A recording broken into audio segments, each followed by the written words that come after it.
Hi everyone, Pam here from Creative Homescaping.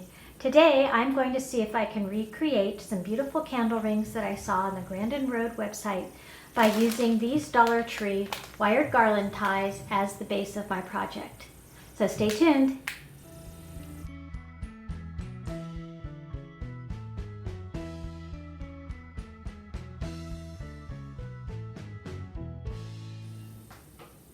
This video is part of the Look for Less challenge that is being hosted by Jessica of Measure and Mix and Yami of the Latina next door.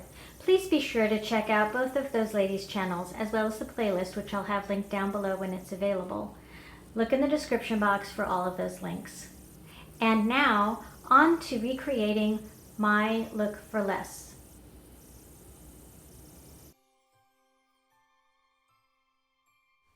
Here are the Grandin Road candle rings. As you can see, they are nearly $80 for the set of 5.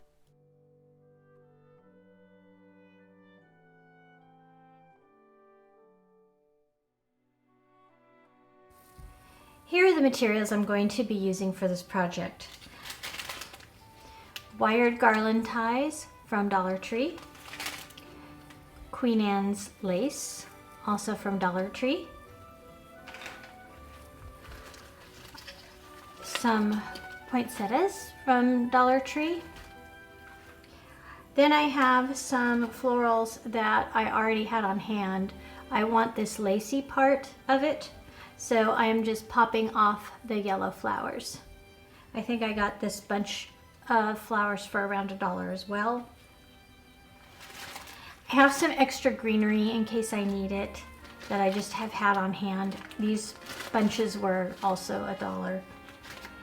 And then I may use some of these apples I picked up from the Target dollar spot in the fall.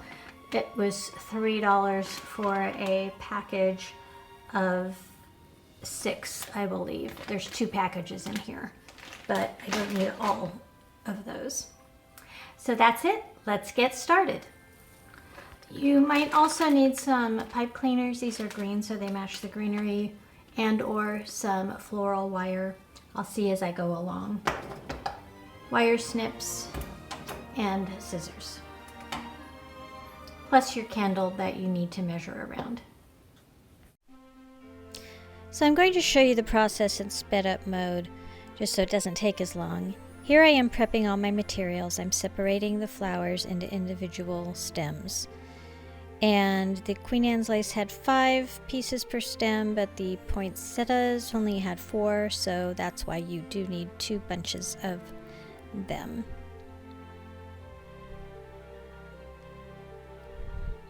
And now I'm taking the wire evergreens and measuring them around the candle.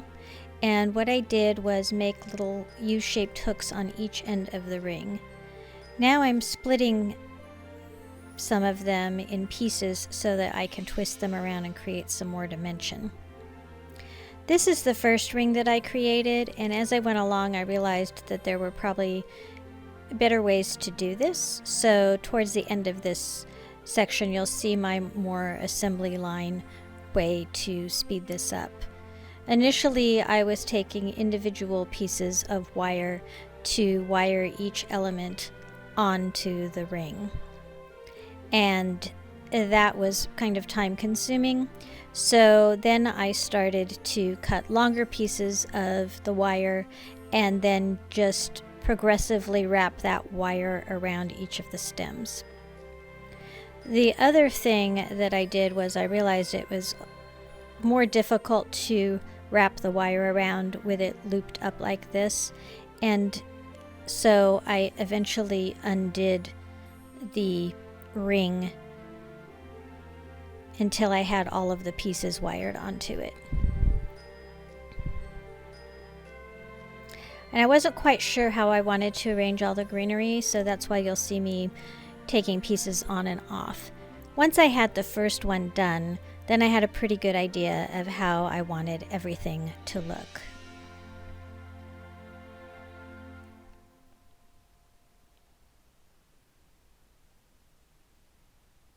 Here you can see me taking the cut pieces of the wired garland, and I'm just folding them in half and giving them a twist around the ring portion.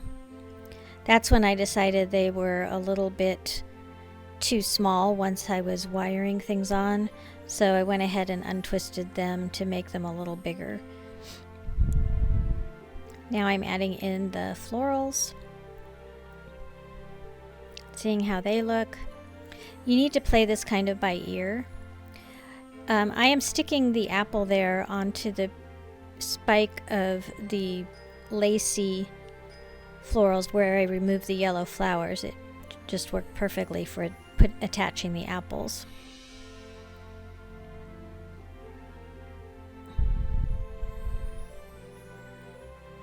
In subsequent rings, I actually put the poinsettia on before I put the Queen Anne's lace on. It made it a lot easier. And I didn't put the twisted wired garland on until the very last step. So here you can see more of the assembly line process. First the lacy piece of greenery, then the poinsettia, then the foliage and the Queen Anne's lace. And then once I had all of that wired on, then I took the piece of the wired garland and twisted that around everything.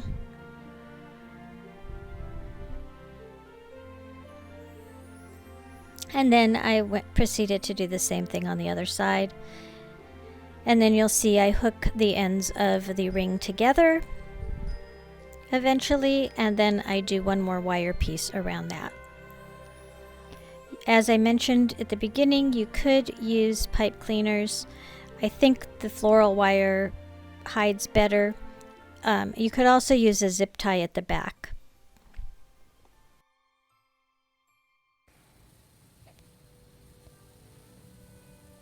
And here's the finished product. I have put the candle rings onto my wrought iron candle holders, along with the pillar candles that I got at Costco. I think they look really, really nice here on my entry table. I may add a few other things to this display. In the center I'll put our key tray, but I may add a few other decorative items as the season goes on.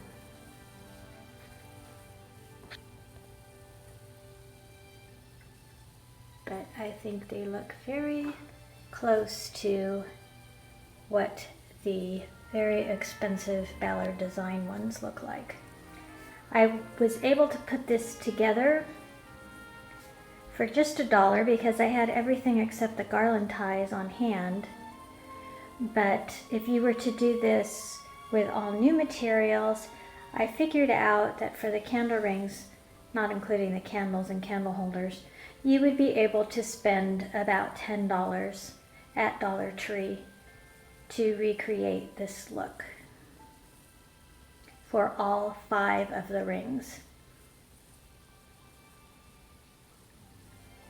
That's $2 per candle ring.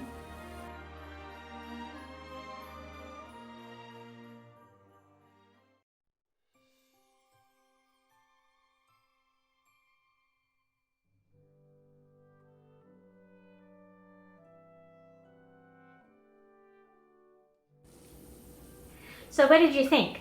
I switched them up a little bit just to fit in more with my decor theme, but I'm pretty happy with how they turned out.